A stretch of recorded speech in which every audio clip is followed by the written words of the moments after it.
बिस्मिल्लाहिर्रहमानिर्रहीम। अस्सलाम वालेकुम व्यूवर्स, उम्मीद है कि आप खैरियत से होंगे। हेल्थ स्पार्क चैनल में आपको एक दफ़ा फिर खुश आमदीद। व्यूवर्स, आज जो मैं आपके लिए टॉपिक लेके आई हूँ वो गुर्दों के मुतालिक है, गुर्दों के इन्फेक्शन या गुर्दों की पथरी के मुतालिक। व्यूवर्स, जो इसमें चीज़ें इस्तेमाल होनी है उसकी तरफ जाने से पहले मेरी आपसे गुजारिश है कि आप मेरे चैनल को सब्सक्राइब करें, बेल आइकॉन को दबाएं और मुझे दुआओं में याद रखें।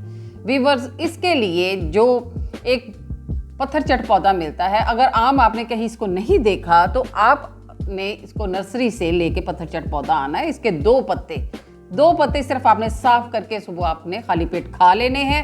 मूली का ज़्यादा इस्तेमाल करना है और पानी बहुत ज़्यादा पीना है। इंशाल्लाह व्यूवर्स, ये मुजर्रब नुस्खा है, आप इसको इस्तेमाल करें। इंशाल्लाह आपके गुर्दे की पथरी, आपके गुर्दे की इन्फेक्शन ख़त्म हो जाएगी। व्यूवर्स, मुझे दुआओं में याद रखें। इंशाल्लाह नई वीडियो के साथ फिर हाज़िर होंगी। अल्लाह हाफिज़।